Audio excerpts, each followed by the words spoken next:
Hello, and welcome to Lion and Mouse Commentary. I'm Holland, and this is my best friend Tori. Hi! If you're new to our show, we rank various forms of entertainment by different categories out of a total score of 10, with only 2 points allowed for our personal taste. Don't worry, we break down everything as we go. Feel free to agree, disagree, or just find something new to enjoy. Just be sure to tread lightly, there will be hot takes and spoilers. And cut to the intro.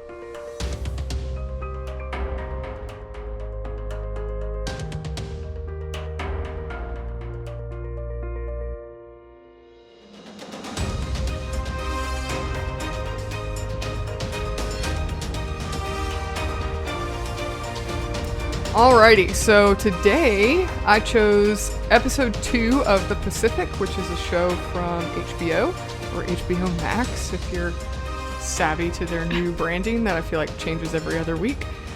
So this is familiar to me, and it is blind to Tori. She has not continued in the show prior to recording this, or prepping for this episode.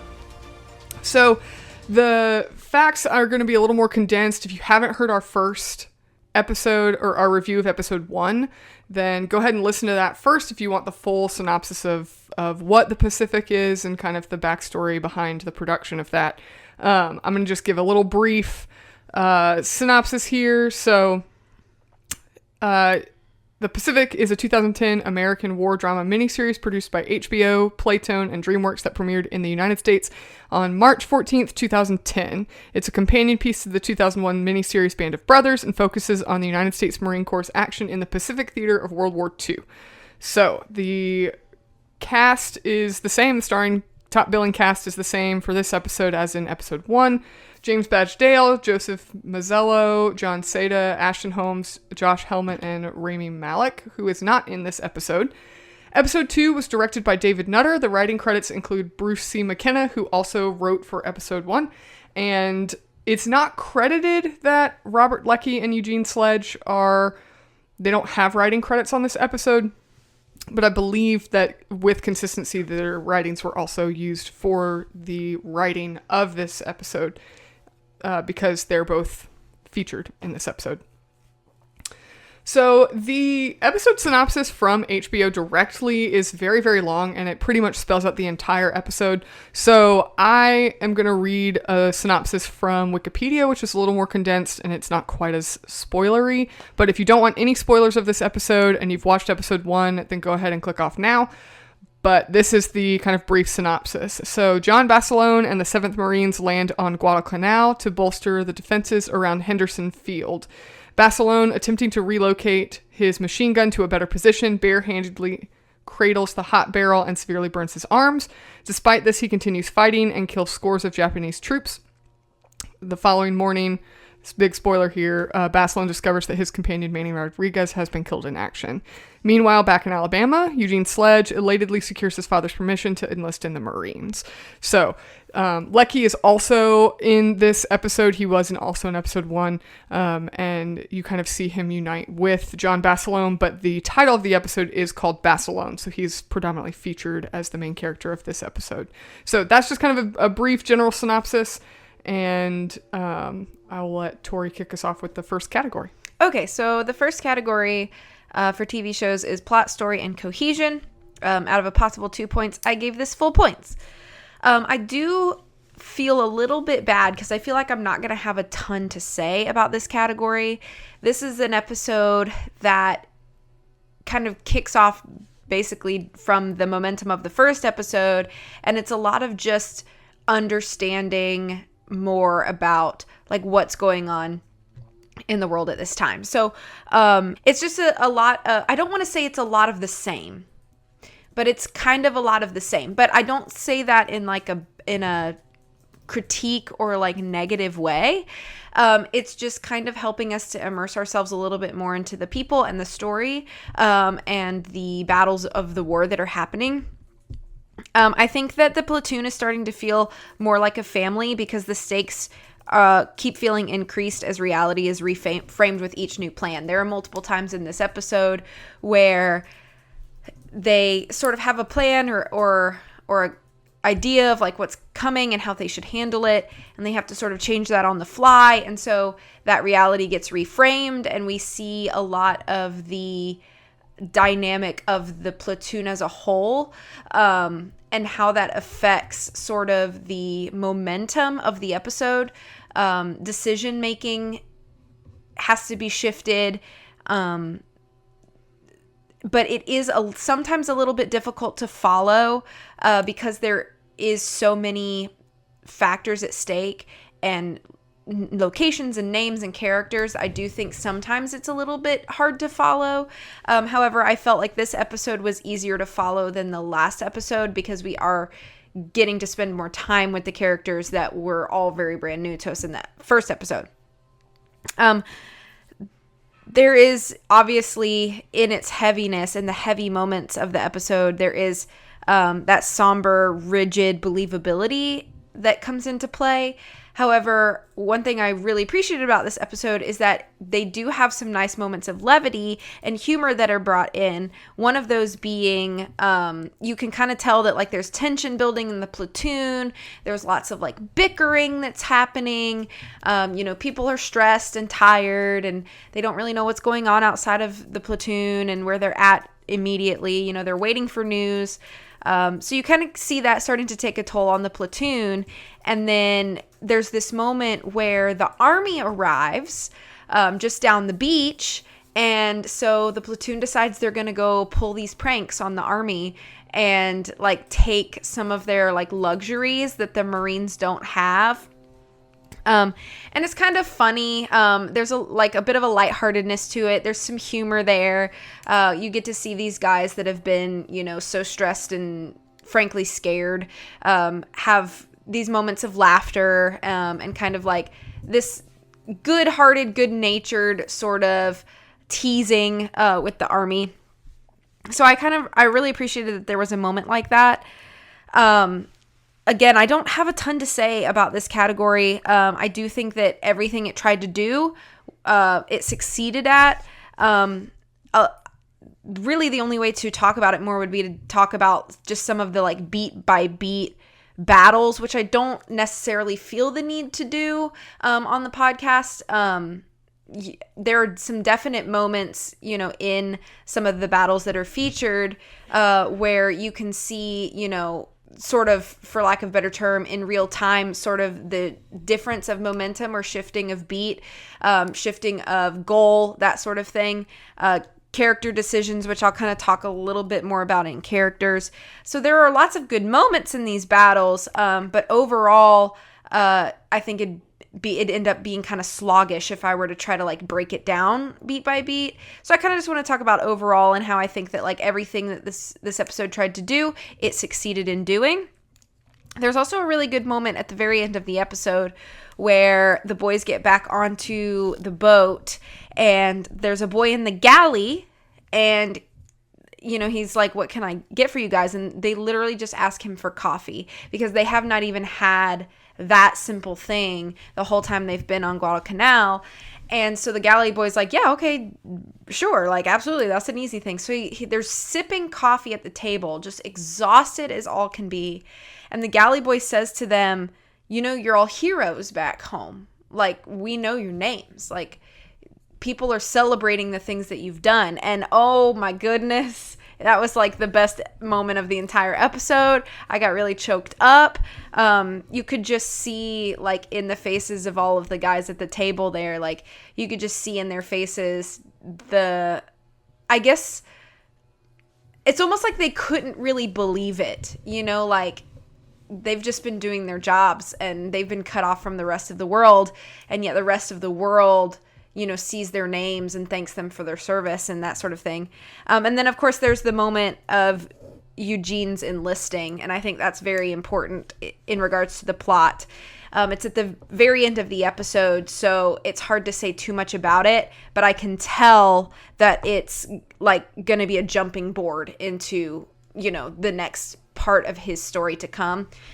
So it's like one of those, I wouldn't exactly call it a cliffhanger, but it's like one of those nice, like tasteful teasers where you're like, okay, I know I'm not going to get more information on this in this episode, but I'm okay with that because I know it's coming.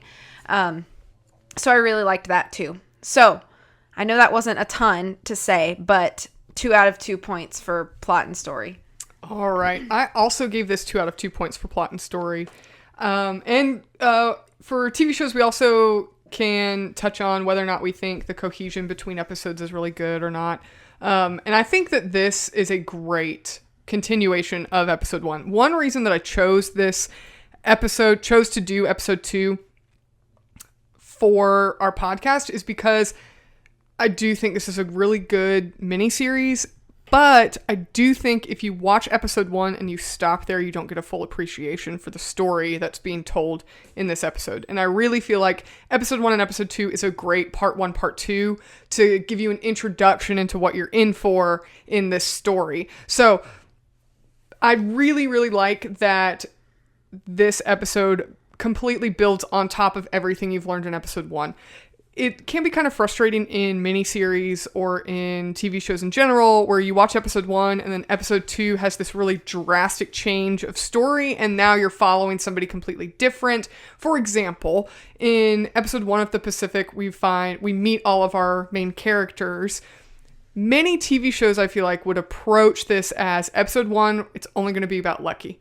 Episode 2 is only going to be about Basilone. Episode 3 is only going to be about Eugene Sledge. And I think that the way that episode 1 and 2 kind of go together is just really satisfying. So we've met these individuals and now we're continuing the story, following each of their storylines, and they've kind of merged together in this episode. And they do it really tastefully without it being overwhelming or being too difficult to figure out what's going on in this plot.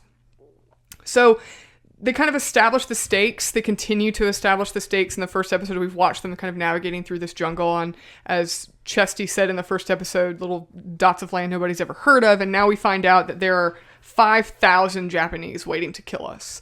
And the Japanese are trying to take the airfield. And we've seen how small each of these battalions are. We've seen how these groups of men are extremely tiny. There's no way that these very small numbers can go against 5,000 soldiers in the Japanese army. So we really are establishing a lot of risk and the peril kind of right off the bat.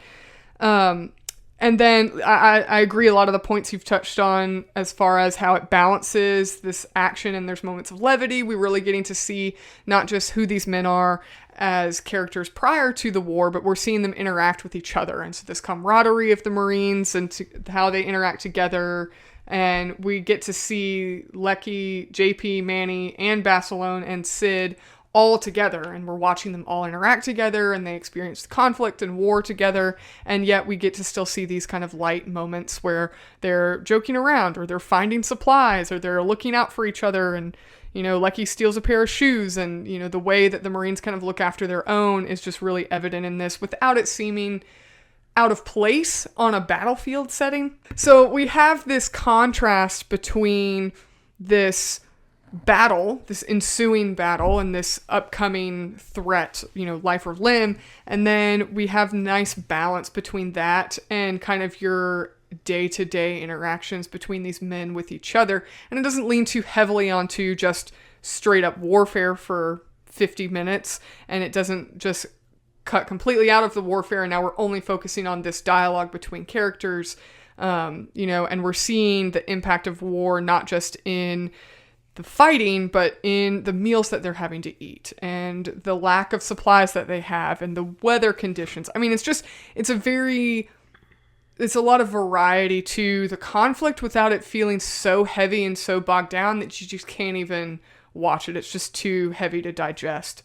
And then in telling this story, it's also a nice balance of contrast between all of this happenings on Guadalcanal, and now we go back to Eugene Sledge, who is comfortably at home, and he doesn't want to be, but that contrast between the two settings and the two fronts of the war. So we have Eugene Sledge, this plot, and the plot aspect, we have Eugene's father who has experienced World War I and the effects of World War I. And so it's a bigger picture than just we're fighting the Japanese army. It's the way that war impacts people overall. I also really like in telling this story, we're seeing the impact of war kind of like Eugene Sledge's father. But then when this really intense, exciting, interesting battle happens, of course, there was a lot of horrific things that happened in that. And then we see the impact on John Basilone and JP when Manny is found dead. And their discussion amongst each other about their perspective of grief and how they're processing with that.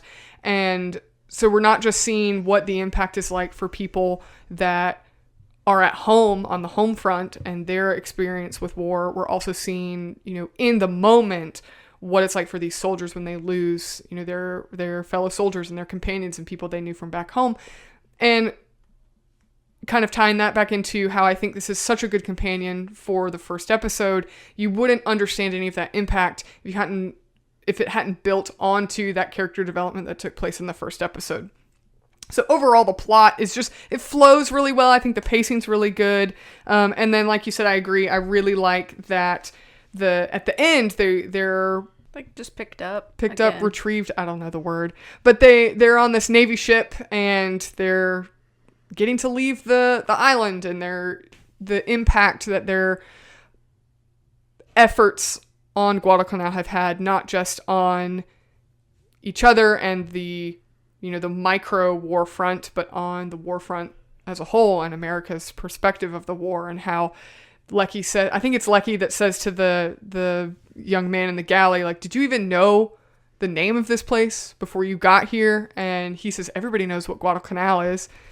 Everybody knows. And to this day, everybody knows, or at least has heard the name Guadalcanal, because it was such an important battle in the Pacific theater of World War II.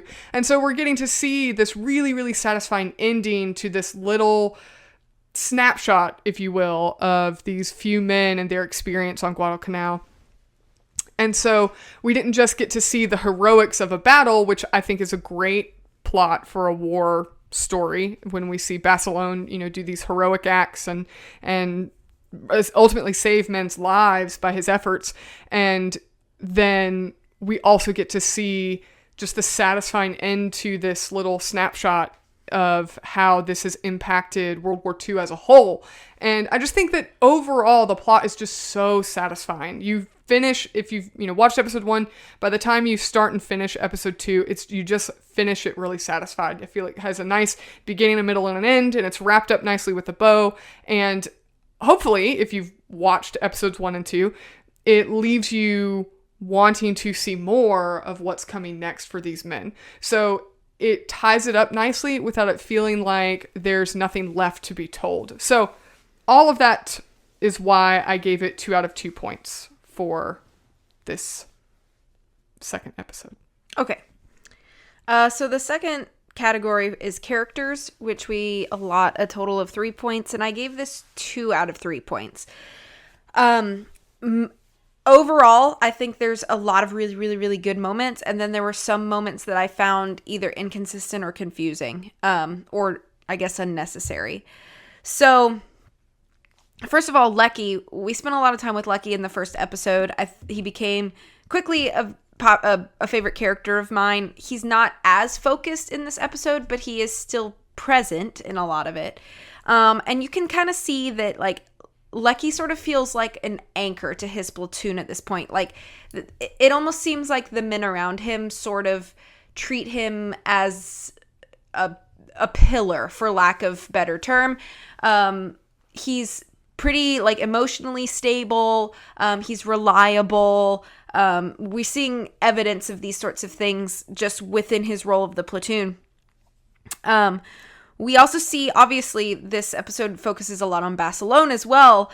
And we get to see some different things from Basilone. But one thing that I found was really interesting was seeing how in the middle of a stressful, chaotic life or death situation, Basilone is not afraid to take a risk if he thinks the payoff will be worth it. And he does. He takes some risks in one of the battles. He literally, like, runs out basically between rounds of open fire. And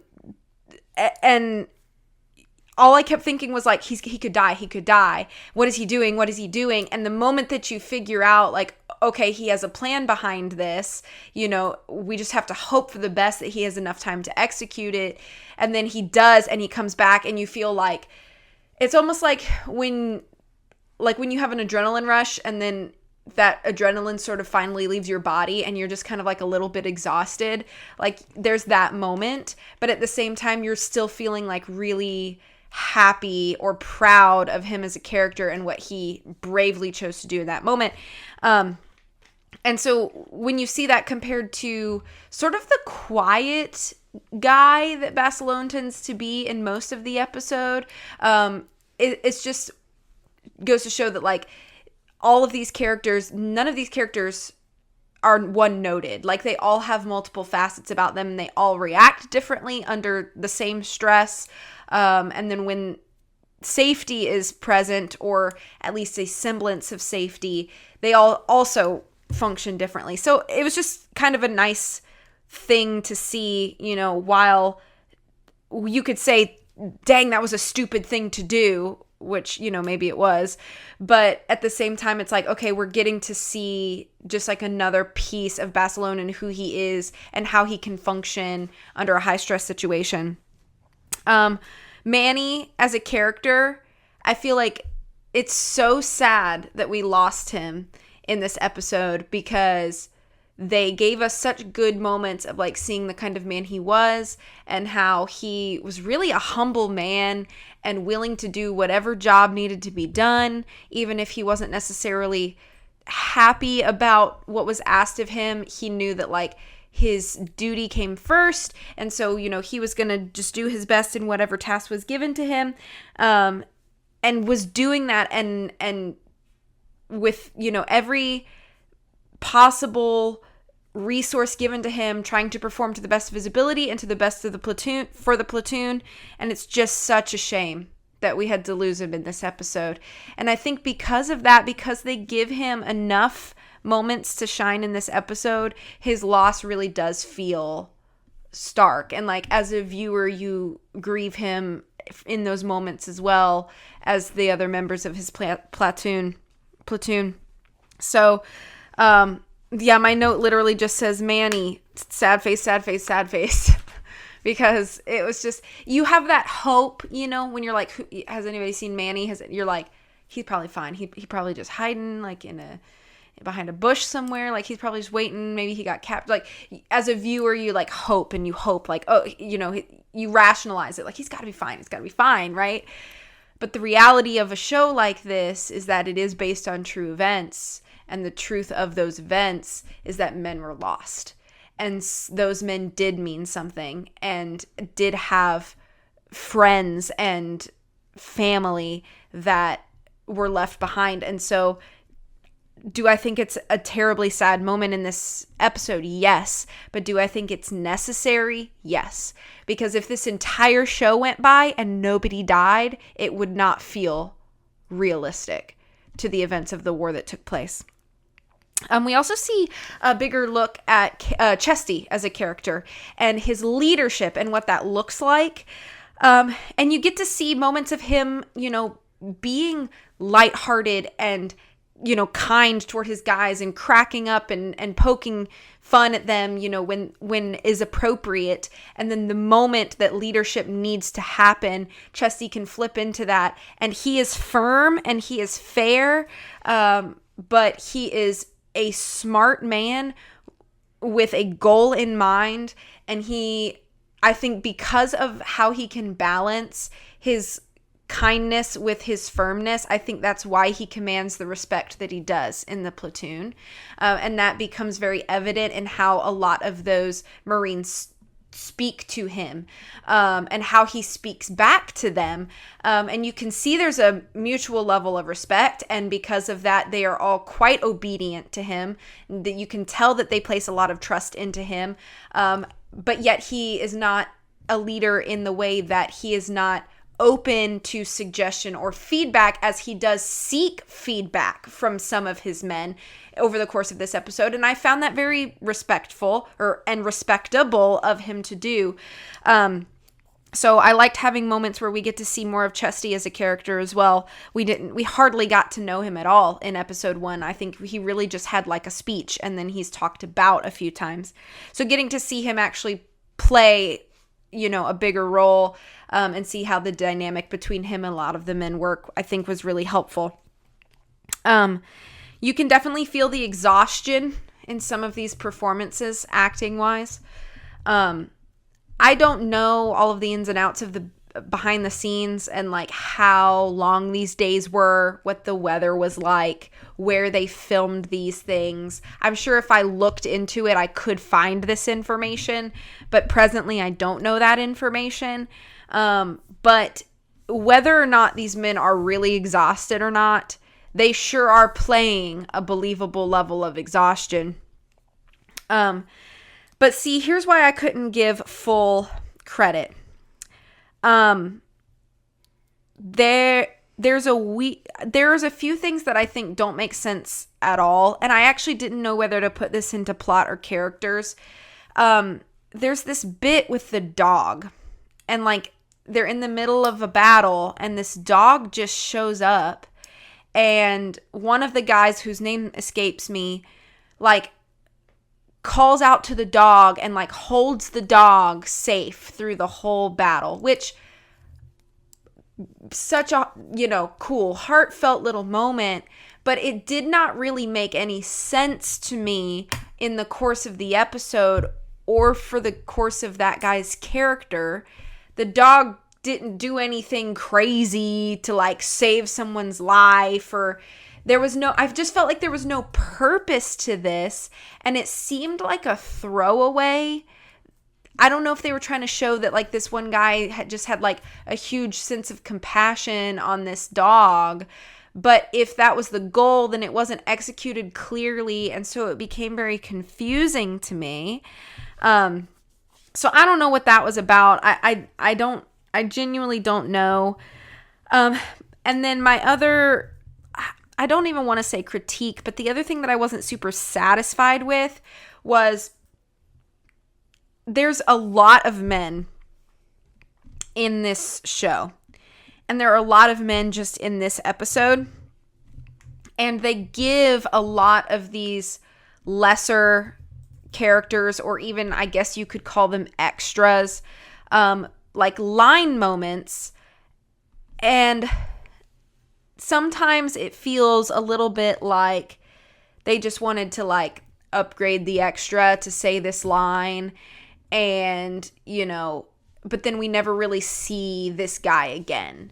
And so I think if it was any other kind of show, like a sitcom or comedy or something, I would accept that way quicker. But in a show like this, where even the characters that don't have lines are, in the context of the immersion, still very important, it feels complicated to give this dude that we haven't seen at all really 4 lines in a scene and then we never see him again, because then it feels like more people to keep up with, when they could have easily given that line to somebody that's already been established as like a named character with like a role to play. So maybe that's me being nitpicky, but it just kind of felt like, oh gosh, like this is another guy that I don't know the name of, that I'm not going to remember how he comes into play or what he's important for or whatever. And so in a way, it's almost like it just felt like the list of dudes was just getting longer and longer. And I understand there's a lot of people in the platoon. Obviously, you need the numbers for a situation like that. But as far as like choosing what characters or what extras, I guess, become characters, it just felt like there was no method to that, and no purpose behind any of that. It was just kind of like, oh, we need somebody to say this line. Oh, you've been here for 12 days on set. Your lucky day, buddy, you're getting a line. And that's how some of these things felt in this episode. So for those reasons, I couldn't give it full points, and I gave it 2 out of 3 for characters. Okay. I don't necessarily agree with your reasons for deducting points, but I also gave this 2 out of 3 points for character development. I personally don't have a problem with the dog. I think that it's pretty common in military settings that there's, even in modern warfare, there's stray dogs everywhere, depending on where you're at. They say you're not supposed to befriend them because they can carry diseases and stuff. But I did try and look it up and see if there's anything significant. And no, it's just a stray dog that the soldier's name in this show is Hoosier. And he just has this dog. He shelters them while they're being bombed. And then the dog's still there when they're done. And to me, I don't particularly have a problem with that. It just happens. It's something that happens in war. And I really don't think it's a big issue. But I don't think that's means that if you do have an issue and find it confusing, that there's anything wrong with finding it confusing, because it is. I just think that in general, it's not anything that's uncommon in wartime settings. You find comfort where you can, and some people adopt a stray animal, and that's, they're our mascot now, and I mean that's just kind of commonplace. But I'm not going to say you're wrong for taking points off for that, but for me, it really didn't bother me at all. But I do think maybe that would fall more into plot than character. Maybe. I wasn't sure where to put it. Yeah, because, the dog's not a character. It's really kind of just a plot device. But I think it doesn't really bother me, so I can't really complain. Also, I do think that what you kind of mentioned about these kind of extra characters that we don't really know who they are. I think that I kind of touched on that in our critique of this first episode. And I do agree. There's a lot of times where it's kind of hard to figure out who's who and what's happening, because the audience is really more of like a fly on the wall. Nothing's spoon fed to us. And I know I touched on that in the first podcast episode we did when we reviewed episode 1. So I do agree. I think that does make things kind of confusing, but I took off a point for characters for a different reason. I'll talk about the positives first. I think that Basilone is really well highlighted in this episode. We see that he is, even when he is close to death or when his life is at risk, he still takes charge and makes decisions, and he fills that leadership role that he has, and we establish him as this man with very heroic character qualities, and then we get to see that continue throughout this episode. So we really get to dive into who he is as a character. We see him realistically look after JP and Manny, who we met with him in episode 1, and he steps up to take care of his men. He recommends Manny for a task because he believes in him and is confident in his subordinate, and I think that they just continue to follow that thread through this episode, and we get to continue to see that consistency in his character and these admirable qualities. He follows through, and he's looking after all of his men during that firefight scene where he puts his life at risk to make sure that they have a clear shot, or to make sure that they have ammo, or to make sure that these other people are taken care of, because we realize that the Japanese are circling around the line and other men are going to be at risk, and they need to know that the enemy's coming. So a lot of this, more than just this stereotypical heroic superhero, we're watching a man with, admirable character and yet good military strategy and thinking through situations and problem solving. So we just see a lot of reasons to root for him and good reasons to follow him as kind of our main protagonist for this episode. I agree with a lot of what you said about Chesty. We get to dive into him more. He's a great kind of head leader in this episode, the decisions he's making, and the fact that we watch him, with, I'm not going to beat a dead horse, but all those qualities that you mentioned about him, and then it has so much more impact when he recognizes Basilone's heroism, heroism,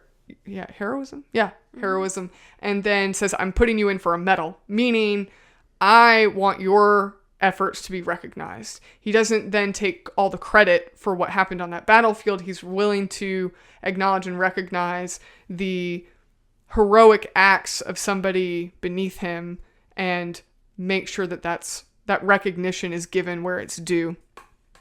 I think that another thing with Basilone and JP as characters, their reaction to Manny's death is very realistic. It doesn't turn into this overdramatic moment. And I think this falls into storytelling as well. He doesn't, have this huge meltdown and, scream and cry and make it more dramatic than it should be. He's still kind of shell-shocked, to coin that, to use that term. So the impact of it, the grief that comes with it, the, shock from the whole situation. There's still, the morning after a huge battle. There are other men who, when Basilone's looking to see if Manny is in the infirmary tent, there's men that are still fighting for their lives, and he doesn't get emotional or get angry that the doctor's not answering his questions, because the doctor's trying to do his job just like Basilone did his job the night before. It's very, very, all of these are very subtle aspects of character, a lot of nuances of character that I think are just portrayed very well, and they're all very realistic for somebody that, these are consistent with the man who just did this very heroic act of carrying a red hot machine gun through the woods and, put himself in harm's way to push dead bodies out of the way so that his men could have a clear shot to protect themselves. So all of that, he's the primary character in this episode, but I think that also we get to see further character development between Lecky and the other members of his platoon. I like the part that when we see the Marines go in to steal supplies from the army that just came here, and the army's all this fresh meat and they've got all these nice supplies, and the Marines are still working with old weapons, and they're run out of food, and they're eating maggots in their rice, and it's just horrible situations. And then so all the Marines rush in and steal all these supplies, and their superior's reaction is basically don't get caught. Mm-hmm. Which, look at it as you will, morally gray or not, however you want to look at it. It's this nice moment, I think, for the purpose of this story, where the Marines are looking after their own. Like, we're Marines, but the Marines are for the Marines. Yeah. Like, if the army is mad about it, well, they can just be mad about it. And that's that level of camaraderie between and level of camaraderie amongst members of their own branch, and this little bit of rivalry and disconnect between branches is still very real in the military culture today. And so it's kind of humorous and encouraging, and yet it's based in reality. It's like, hey, we've been suffering for how long, and these army soldiers come in and we're going to take care of our own. So there's kind of these micro character developments of individuals like Basilone, and then we have these bigger pictures between the character, if you will, of the Marine Corps and these platoons and battalions as a whole. I do think a couple other notes I think with Eugene and his father, that's a very realistic interaction between a father and son, especially in that time where Eugene is like, I don't need your permission anymore. I'm enlisting. And his father just gives him a very real perspective of, I'm not really worried about your physical safety. I'm worried about you coming home changed. And there's nothing that we can do to stop that. And yet there's nothing we can do to necessarily remedy that if that were to happen. And so just very realistic conversations between a father and a son, one who have two very different perspectives of war just because of where they're at in their life. And I like that is a great character moment for Eugene Sledge, and yet also is a great character moment for his dad. His dad's not portrayed as this unrealistic villain. And kind of in that same vein, whereas we feel like we really get to know Manny and who he is as a character, the same way that this was a real man with the real, character traits and qualities and personality and life goals and family. And we get all of that snapshot, and then now he's dead. Like, in a blink, he's gone. And how I think that's a very respectful way to portray these men as real men, and not to give us very limited information about a character that's going to die so we don't get attached to him. I think that that's just disrespectful to not just the audience, it's insulting the audience's intelligence, but it also is just a respectful way to portray these people who really lived, that the men that died on the battlefield, whether, even in the first episode we see, even for the Japanese, soldiers that are died. Like, these are real people with real stories. So overall, I think the character is just very consistent with the first episode, but I did not give it full points for characters because so much of that legwork is done in the first episode. And so for this episode as a standalone, if you just started episode 2, you would be so lost and you wouldn't have that attachment to these characters. You wouldn't have the backstory of these characters because so much of that legwork was done in episode 1. And so I do think that these characters are excellent characters, but in this episode as a standalone, the reason you admire and like these characters and you care about them and want them to succeed, or, you know, the characters that you may not like as much, the reason that you have all of that emotional and, you know, mental and emotional investment in these characters is because episode 1 did a lot of that grunt work for you. So for that, I think that it only merits 2 out of 3 points because the characters wouldn't be as great as they are if you didn't have episode 1 prior to this. So for that reason, I gave this 2 out of 3 points because so much of that development is done in episode 1. And then I'm going to touch on this in aesthetics a little bit as well, but I do think, like you said, it does kind of boil down to character. Being able to differentiate who's who in watching these episodes is very difficult, and we do have that kind of fly on the wall perspective, and I do think it's frustrating for your audience if you're not able to keep up with who's who, who's talking. You know, they're all dirty and messy from, you know, a battle, and now I don't know, did we meet this guy last time? I don't remember. And I think that is kind of across the board a critique of this miniseries as a whole. This is my second time watching this miniseries, and it's way easier to keep track of who's who the second time you've watched it, but definitely in the first time, if you've never seen it before, it can be very confusing. So overall, I think that's a critique across the boards. I think that falls into plot, character, and aesthetics, but I do agree with that critique as well. Mm-hmm. So 2 out of 3 points for characters for me. Okay, so our next category is aesthetics. We give 2 possible points for that. Okay, so for aesthetics, I gave it 1.5 out of 2 points for a few different things. So I think the mood feels very consistent with the aesthetics of this episode. And what I mean by that is that, like, color palettes, lighting, sound mixing, all of those can affect mood. And I think that everything is very consistent and cohesive and helps to deliver visually or like audibly what you should be feeling at that moment. I will say, for a war series, the mixing is so nice. I love that you don't have to turn the volume up and down.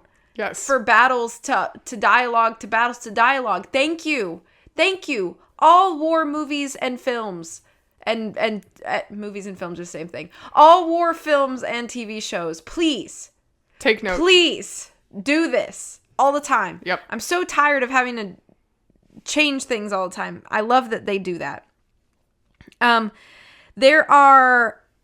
a lot of cinematic movement that is not weird, handheld, shaky movement. I don't want the Blair Witch Project when my camera moves.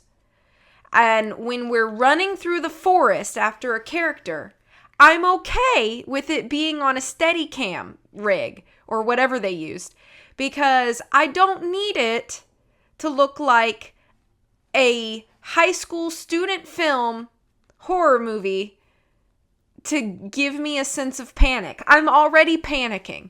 You don't have to add any more. So I appreciate the fact that they did that too. There's lots of good cinematic movement without shake. The score is simply divine, and they use that score very well. I also noticed the transition between scores. Obviously, there are some moments in the episode where there's no score playing at all, and that's fine. I'm not saying that that's any sort of critique, but there are a couple moments where the score naturally moves from one feeling to another, depending on the momentum and movement of the scene's emotional movement, and I found that was really, really, really interesting and done really well and seamlessly. You almost can't notice it. There's also better lighting this episode in the nighttime scenes. In the first episode, that was a critique I had, was that was very difficult to see much of anything in the nighttime. battle scenes. In this episode, there are nighttime battle scenes, and I can see everything I need to see. And I am so thankful that that was an improvement. Now, the only reason that I didn't give this full points, I took half a point off, and this might just be me, so I am going to say that with this disclaimer. Compared to the first episode, the injuries in this episode are much more graphic. So, that being said, if you are somebody like me who can get queasy in situations like that, there were like 3 times that I can remember in this episode that I had to look away from the screen because the injuries are just so much more graphic. And while done, well, actually I looked away, so maybe Holland can answer this question. Whether they were done in a way that seemed realistic or not, I'm not sure, because I couldn't look at it because it was so graphic. So if you're like me, if you're like, I get a little lightheaded when I see a lot of blood, or like, broken bones or whatever, like that's not my I'm like that too. I didn't used to be, but I have gotten to the point where like I can't think too hard about medical things, otherwise I start to feel like nauseous. So I took half a point off for that, because with the first episode there were injuries, but I felt like they either did like camera tricks where you don't see the full injury, or they would do it kind of in a shadowy place or something like that, or it just simply wasn't as graphic in the first episode. And I don't want to say that they shouldn't be graphic, because again, this is a war series and there were lots of graphic injuries that you would see. However, as a viewer, it was difficult for me to look at some of these. So that was the reason that I took half a point off. So for aesthetics, for me, I ended up with 1.5 points out of 2. I also did 1.5 points out of 2. We were just twinning this whole episode, apparently. Yeah. We did for the last episode, too. We had the same score. Did we? Uh-huh. For each one? I don't know about I know we had the same final but score. we had the same final score. Yeah, so I also did 1.5 points out of 2. One of the reasons I deducted half a point was because, like I mentioned before, it's kind of tough to follow characters. And I think that does, in a way, play into the visual aspect of this miniseries. But overall, a lot of positives. The combat against the Japanese soldiers is a gunfight, which I think can be extremely difficult to follow because bullets move very quickly, and you tend to, in films, have really over-the-top effects of people getting shot, and people just, their movements are very over-exaggerated, or the blood is very over-exaggerated, things like that. And this film, I keep calling it a film, but this episode, I think, is done very well. There's not over-the-top gore in the firefight. Another thing is this firefight takes place at night. So it's, again, like in the first episode, could be very difficult to follow. You wouldn't have any idea of what's going on. But it's actually done very well. You can see the effects and the outcomes of the battle as it's happening.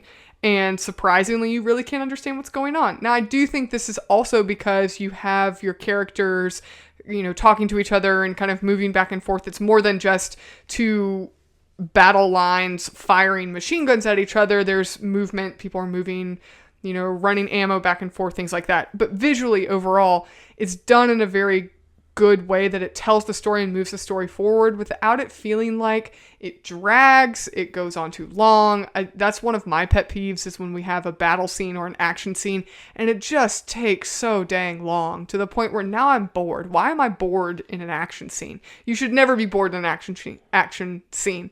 That's the whole point, is that it's not boring.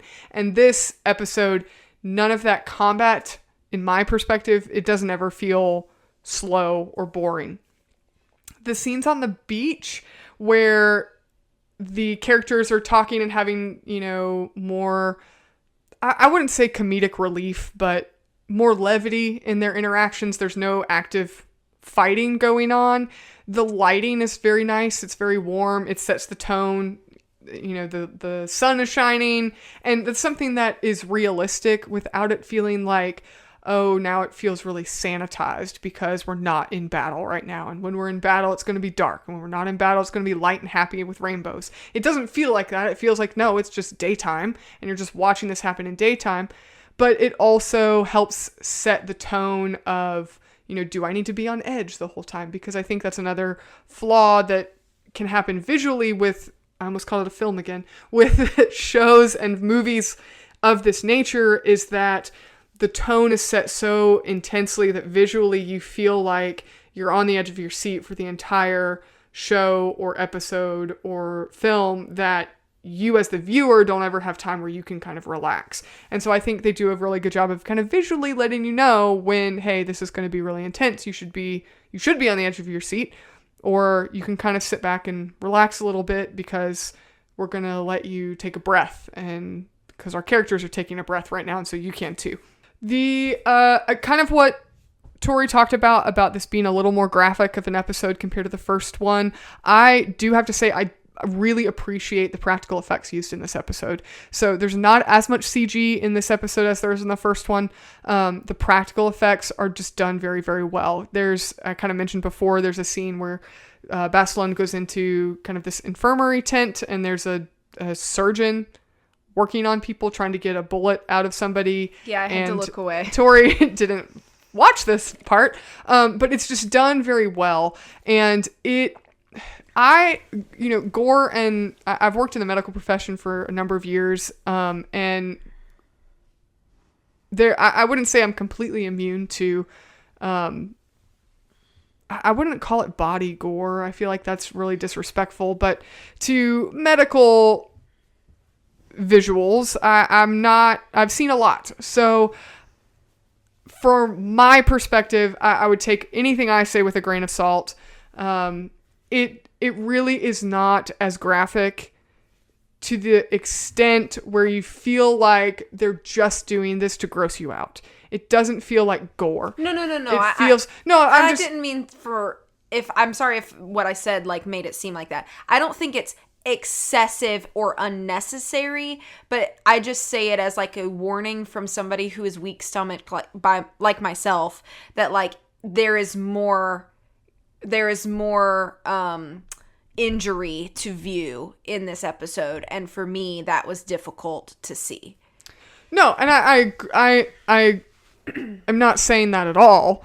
But from my perspective, it's done very tastefully. I think that it's not necessarily a 100% accurate representation of combat casualties or combat warfare, but it also it doesn't feel like this over the top. There's a lot of times I think in war and in combat scenes where there's, blood spraying from arteries 15 feet across the, the table or the medical tent, and there's people with limbs falling off, and there's just all this gore and blood and guts going everywhere, and that doesn't happen in this show. No. And I really appreciate it because, granted, there were some extremely graphic and horrific things that happened and still happens on a battlefield, but this film, the point of this isn't to shock you with gore. So if you're watching it and you are squeamish, you may be squeamish because I think it's portrayed very realistically. Yes, absolutely. But it's not this over the top, in your face, we're going to show you somebody's insides all over the place because we can. It's not like a horror movie where it's like the goal is to make you like cringe in your chair. Like, right.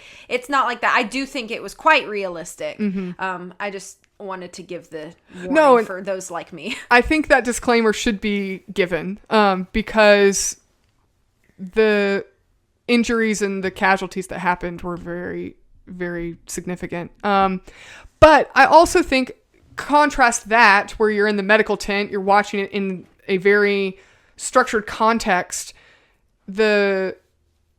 you're contrasting that view of war, and then when you see, and not to be, I'm not going to be graphic in saying anything, but when they show Manny, when Basilone finds Manny who's dead, there isn't this over the top, level of gore that would distract you from the story that's being told, Right. which is that Basilone has found his friend from back home who's dead, and it has that impact. And yet, from what I recall, there really isn't any gore in that scene at all. So I think it just further tells you visually that the violence of war and the physical trauma of war is being told to move the story forward. It's not shown just to try and shock the viewer because we think you want to watch a bloody, a bloodbath on screen.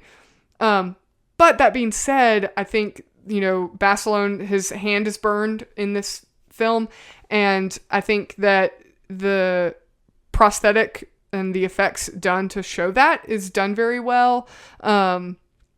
There's other battle injuries that are shown, and I just think it's done very well. And it's all at least from what I could tell as a layman watching this, I'm not a special effects aficionado, but it all looks practical and in camera. And I appreciate that when it is, even though it may be a little tough to watch for some people.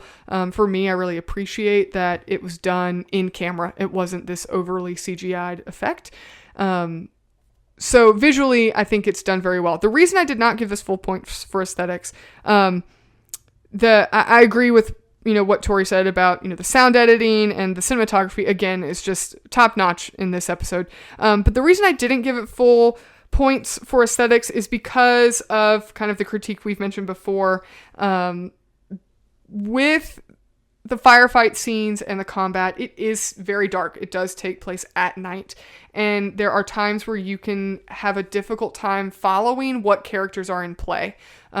Some of the characters, they're all wearing the same clothing. They're all wearing the same uniform. They all have very similar haircuts. Their facial structures can be really similar in the dark. And it's hard to know, is that Basilone that I'm watching, or is that Manny? I know Manny was supposed to be an ammo runner because I was told that, but is this him that I'm watching, or is it Basilone that I'm watching, or is JP? I know he's a guy. Again, the characters can be kind of hard to follow in the combat scenes. And I think that is kind of a detriment to the story because you're trying to follow the story of these men. So just because it's not as egregious as in the first episode, where I think a lot of that combat at night is almost impossible to figure out what's going on. And so this is an improvement compared to that episode. But there are times where now you've invested in these characters. We're not just being shown a battle for the sake of a battle. We're being shown a battle, and these characters are main players in this battle. And it can be a little tough to figure out who we're watching do what acts on the battlefront. So for that, I gave it 1.5 points out of 2. Okay, so our next category is personal taste and preference. Out of 2 points, I gave this 1 point. I'm enjoying myself. I just want to say that. I'm enjoying myself. I think this is a very good story. I think it's acted impeccably well.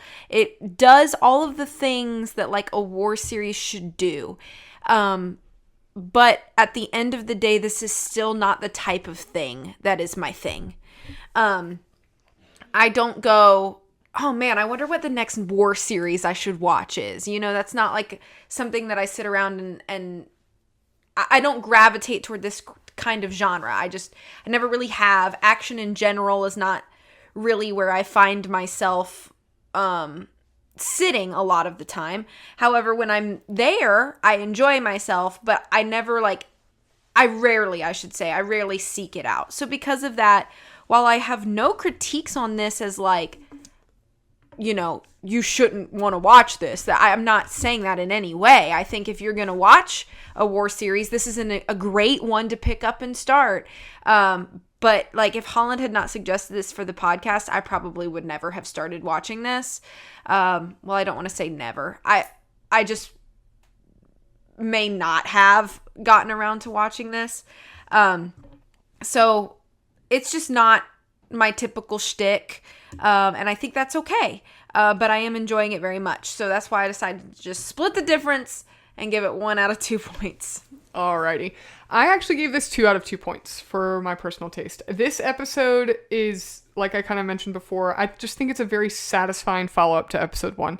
Episode 1 feels like it drags a little bit. It feels like a part 1, and this is like the really satisfying conclusion to that part 1. You put in the work for episode 1, and I feel like this episode just overall feels like a great, satisfying ending to the introduction of the series. So it gives you all the little nuggets of a war film that you want to see. You want to see an exciting battle, and you want to see somebody be a hero, and you want to see a good outcome at the end of the battle. And all of those things come into play, and yet none of it is romanticized or sanitized or made to be like this overly superhero-esque film or a fantasy battle. It feels like real events that happen to real people, and I just think it's very satisfying at the end of it. Even, especially at the end when you find out that,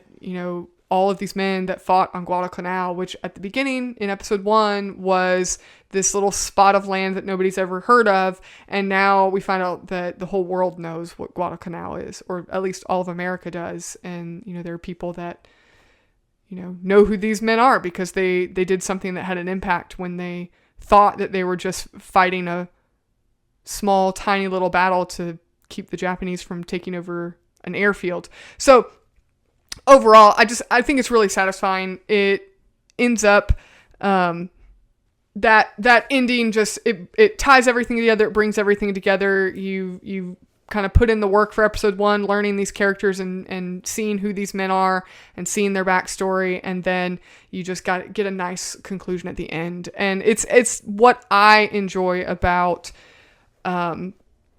I would say war films, I guess, if you want to make that a very broad category. But especially in World War II, the fact that the Pacific Theater is a very untold story, and so many of these types of battles happened that didn't get the news coverage and the publicity, if you will, that Guadalcanal did. So understanding that also is just very appealing, a very appealing aspect of the quote-unquote Pacific aspect of World War II, no pun intended. But overall, I think it's a great series.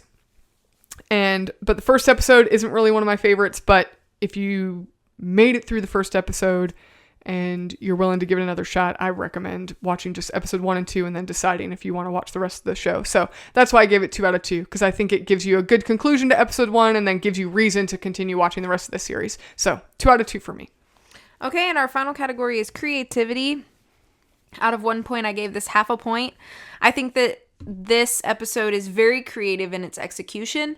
I think it's very creative how they use all of the physical resources that they have in regards to production. So it's very creative in execution of sound, in execution of light, in execution of camera, and all of those things. However, the concept, even though we're following specific and unique men, the concept of World War II Pacific Theater based show can only be so creative while still being true. So since you can't take tons of creative liberties, there is a limit to what you can be creative with. And I think that does kind of, it's not the fault of the show, it's just kind of how it has to be. There's a limit to creativity when you're dealing with something that is a true story. And I think that they are creative in all of the ways that they can be. They just unfortunately can't be creative outside of those means. So even though it's not necessarily the fault of anybody, for the sake of measuring creativity for creativity, I gave it half a point. Yeah, I also gave it half a point. I agree with a lot of the points that you made. I think that the reason I gave this half a point was because I think that this episode, as it stands by itself, it continues and then exceeds the precedence of episode 1. I think episode 1 has quite a few flaws to it by comparison to just, media overall. It's not a perfect episode, but I think this episode maintains the consistency or maintains kind of the precedents set in episode 1 as to kind of what you're in for and what kind of storytelling you're about to watch. And then it actually raises the bar a little bit and actually gives you something better than what you had established for you in the first episode as far as quality goes, creativity, the way the story is told. So I think for that consistency, I gave it half a point out of 1. I think that this show overall sets a really high standard for World War II films in the sense that it's just told very well and very respectfully. And also that you have the length of time that it has to tell a story. You know, most media that is going to tell you a story about World War II is going to give it to you in a 2 to 3 hour movie, since a lot of movies are much longer than kind of the 2 hour mark now. But a 2 to 3 hour movie is about all you get, and this show gives you essentially 10 hours of content because it's a 10 episode miniseries. And I think that that's a very smart way to tell a story, especially when you're following the lives of, you know, at least 3 different men. So, but all of that to say, as a whole, I think the series would get full points for creativity, but this episode as a standalone is really just following the precedents that was set in the first episode. So that's why I gave it half a point out of 1. All right. So what is your final score? 7 out of 10. All right. Mine is 8 out of 10. Yeah. So we didn't match. We this did time. not. We did not. Any final thoughts? No, I think I'm set. I've said everything I have. Alrighty. We are going to go into some lightning round questions. Alrighty. Do you have a favorite character for this episode?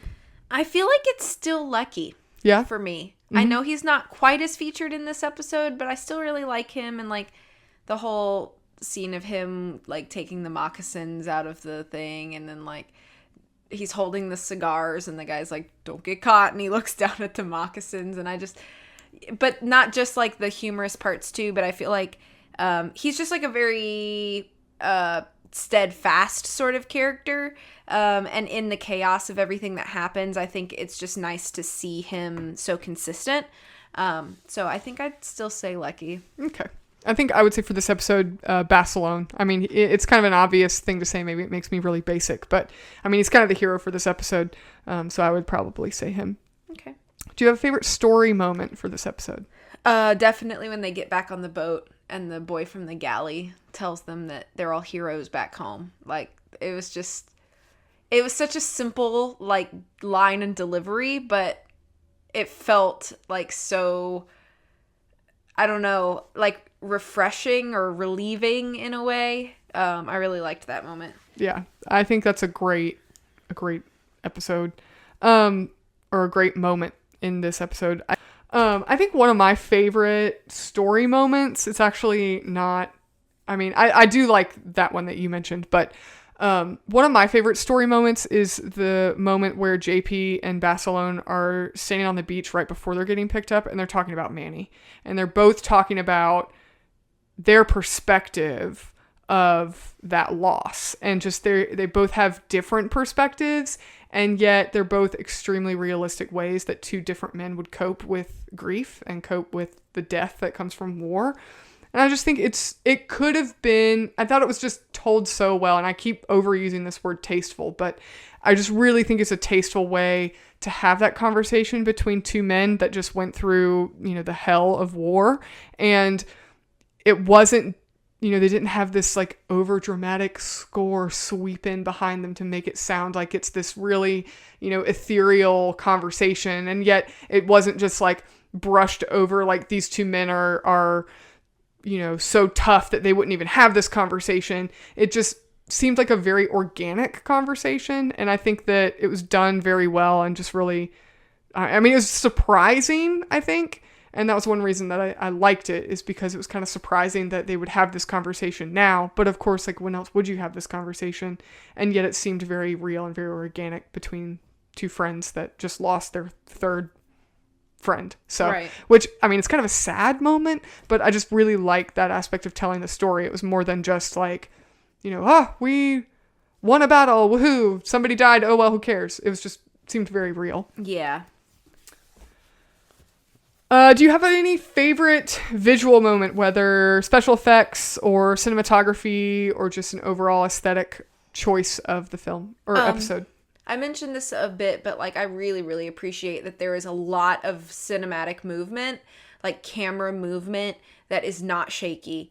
I cannot tell you how much I hate feeling like I'm watching a cell phone video camera video and I'm just like jostled around everywhere as we move quickly through wherever. Like you can move a camera quickly without feeling like that and still match the mood of the shot, and they do that so well in this episode. So I just have to give them props for that. Yeah. I really like the special effects, like the practical effects in this episode, but one thing I think I liked the most is, you already mentioned, is just the sound mixing. The fact that I can watch this whole episode, not have to touch the remote. I just really appreciate that in any film or TV show, but especially in war or action scenes or moments. Next question. Would you make any changes to the visuals of the episode? The only thing I can think is it piggybacking off of one of your points, in that I wish that there was a little bit something to distinguish some of the guys.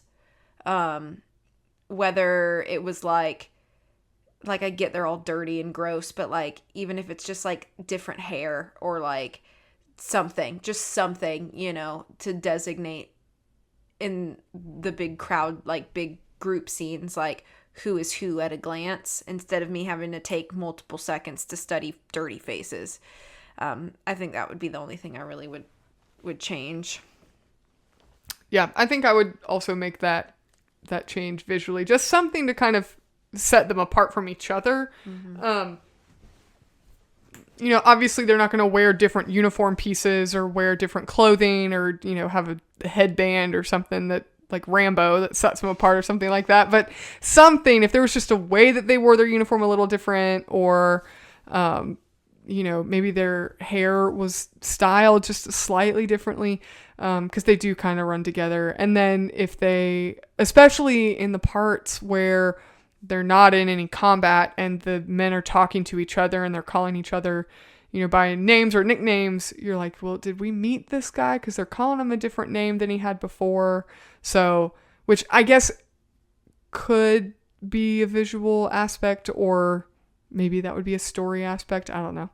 But would you make any changes to the story or the pacing of the episode? No, actually, I think that was executed the best, I think, for me. I don't really have much in regards to like the storytelling or the pacing. So I think everything there was nice. I think the pacing was especially nice. Yeah. So yeah. I don't think I would necessarily change anything except what I just mentioned. I don't know if that would fall into visual or story, but just kind of distinguishing the main cast of characters, if you will. Mm-hmm.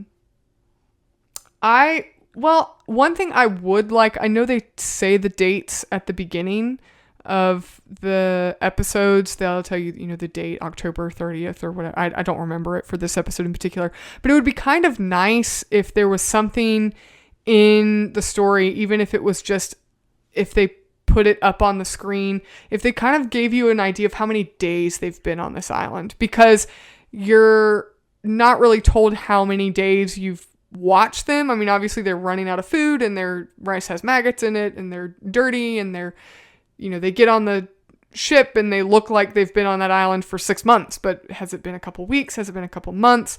If there was something to kind of remind you like how much time has passed, I think that would have been helpful as well. Here's a question I just came up with. If you could hear the internal monologue of any character, which one would you want to hear?